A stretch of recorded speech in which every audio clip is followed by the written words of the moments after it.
I wasn't expecting Caitlin Clark to be coming back this early, but ESPN put out an article earlier this week kind of summing up. They was predicting Caitlin Clark to be back by August the 12th. Now, this just came out of the pipeline of the Indiana Fever front office. Let's pull it up right now. The Golden Goose is set to return, and the entire basketball world is watching closely. After weeks of silence and constant speculation, Caitlin Clark's injury status has been upgraded to a game-time decision, sending ripples through the WNBA. The Indiana Fever's franchise cornerstone, the league's undeniable ratings driver, and the most influential athlete in women's basketball, is finally preparing to step back on the court. Effing Clark is a game-time decision. She is a game-time decision. She is, as far as I'm aware, someone said she's listed as questionable on the app. Someone said on the app she's listed as questionable. But she is a game-time decision, apparently. Look, if we're gonna be honest, no, she's a game. When Clark returns, it's not merely an injury. Comeback gets a full-blown revival of the league's heartbeat. Without her, the WNBA has been limping, watching ratings nosedive and headlines dry up. She's not just a star. She's the engine that keeps the lights on. Now, the cavalry is on its way, and everyone from the front office to the last player on the bench understands the stakes. What happens next could shape the league's entire future. Clark may be back, and that will leave a run of 1, 2, 3, 4, 5, 6, 7, 8, 9, 10, 11 games left to get ready for the playoff run. Right now, you're looking at the Atlanta Dream, or you're looking at the Phoenix Mercury, which should be very interesting considering all the plots. Here's the cold, unfiltered truth. Before Clark's groin injury on July 15th, Indiana Fever games were pulling in a jaw-dropping 1.81 million viewers on average. The second she was sidelined, that audience cratered to 847,000. That's a brutal 53%. Collapse of freefall that didn't just dent the league's momentum, it smashed straight through it. Those numbers aren't just stats, they're a scoreboard for the WNBA's dependence on one player. This intelligently. No one person means as much to their league, whatever league it is, as Caitlin Clark means to the WNBA.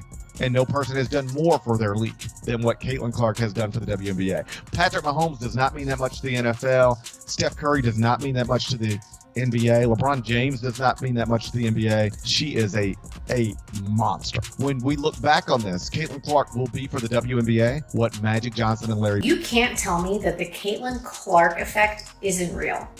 You knew when news broke yesterday that Caitlin Clark was going to be out for a few weeks, that ticket prices were going to go down, but I never expected them to go down 71% for the rivalry game. I can't help but laugh because the first thing that I thought of when I saw this was a quote that we got last year from Angel Reese when she was talking about how people don't just watch the WNBA for Caitlin. They watch it because of her as well. Hate to say it, those numbers don't lie. They're watching because... But it actually gets uglier. League-wide, national WNBA viewership nosedived by 55% while Clark was out. Let that sink in. More than half. The league's entire TV audience vanished the moment one player was sidelined. That's not just star power. That's full-blown economic dependency.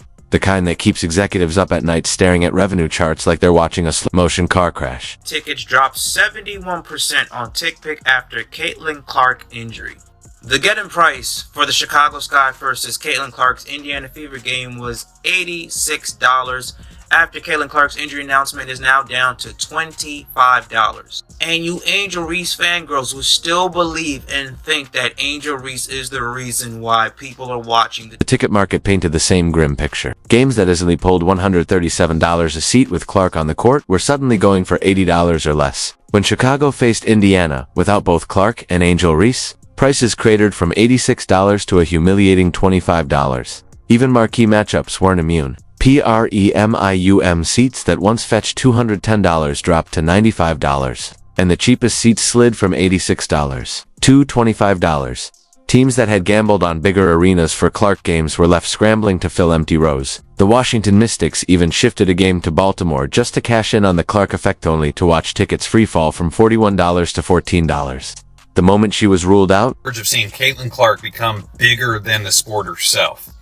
WNBA viewing attendance is up over 200% since she joined the league. The Indiana Fever actually are outselling the Pacers, averaging over 17,000 attendance per game. That's crazy. $1 billion is the estimated increase in WNBA valuation based on Caitlin Clark alone. $1 billion. Now, this is up about 25% from the total economic value. Crazy to see these kind of numbers. I think we're on the verge of seeing something like MJ Tiger, where the average consumer goes to the TV. Sports economist Ryan Brewer has projected Caitlin Clark's economic impact at a staggering $1 billion this season, and that's not some clickbait exaggeration. That figure covers everything: merchandise, sales, tourism boosts, TV contracts, sponsorship deals, and the broader halo effect of being a cultural force who transcends the sport itself. For the Indiana Fever alone, her presence is valued at roughly $340 million, catapulting them from a middling franchise into the WNBA's crown jewel. And the ripple effect is reshaping the entire league, lifting cities, arenas, and markets that benefit simply from being on her schedule. Clark's agent, Aaron Kane, said Caitlin will never be paid what she's worth by the WNBA because it is quite literally impossible for them to pay her what she's worth. An economist at Indiana University Columbus calculated that Caitlin Clark was responsible for $36 million in economic impact to the city of Indianapolis, and that she is responsible for 27%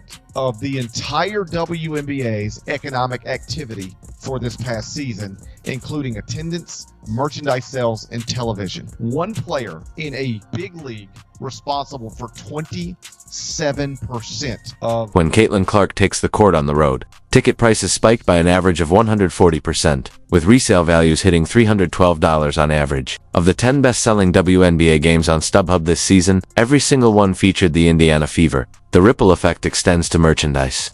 Tudyk Sporting Goods reported a 233% jump in WNBA gear sales from last season, while Fanatics saw overall league merchandise sales soar by more than 500%. Clark herself ranks among the top 20 best-selling athletes across all sports and holds the No. 6 spot among all basketball players, NBA included. Her Nike contract, reportedly worth $28 million over 8 years, stands in stark contrast to her $76,535 WNBA salary, underscoring the huge gap between her market value and what the league is actually paying. Wondering about Odyssey, she is a guard, 5'8".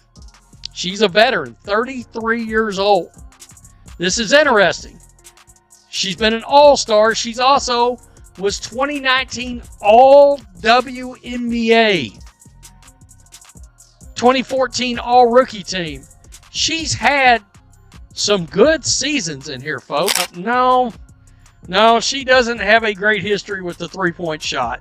But if Caitlin Clark is coming back... Since Clark's injury, the Fever lost both backup point guards Ari McDonald and Sydney Colson to season-ending injuries on August 7th, prompting a hardship signing of veteran Odyssey Sims. They went 6-4 without her, with Kelsey Mitchell thriving at point guard, and Aaliyah Boston posting ridiculous efficiency. But everyone knows it's temporary. Without Clark, they can compete. With her, they contend and keep the TV ratings and sellouts that make them the league's biggest draw.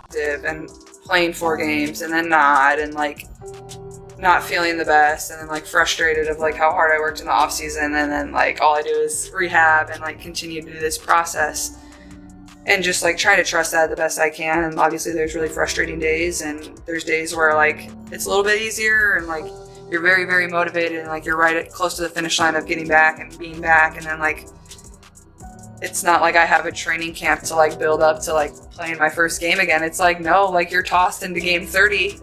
Go try to play well. It's hard. It's a little bit easier, and you're very, very motivated, and you're right close to the finish line of getting back and being back, and then it's not like I have a training camp to build up to playing my first game again. It's no, you're tossed into game 30.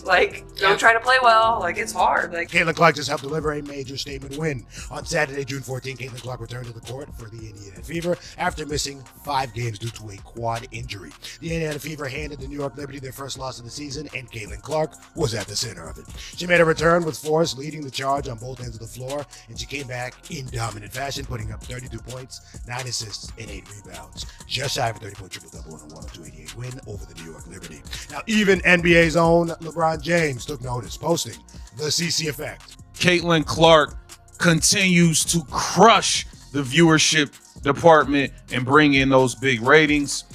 This is from ESPN PR. This past Sunday, ABC aired another of its most watched WNBA games ever with the Indiana Fever's win over the Dallas Wings. It averaged 2.1 million viewers and peaked at 2.5 million viewers. WNBA on ESPN is up 7% from last season, man. What? The numbers are crazy. The numbers are crazy. She's a draw. Seen Caitlin Clark since the beginning of July. A lot of people have predicted for her to be out around the end of August, but this is a great update, seeing that she could possibly play tomorrow going up against Paige Beckers. Now, we know they have been having this crazy narrative about Paige and Caitlin, Paige being better.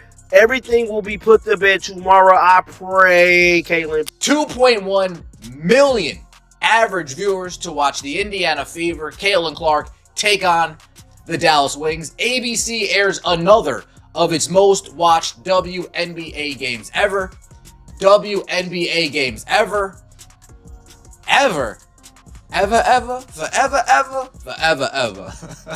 ABC's fourth most watched WNBA game ever. More than 120 regular season and postseason games.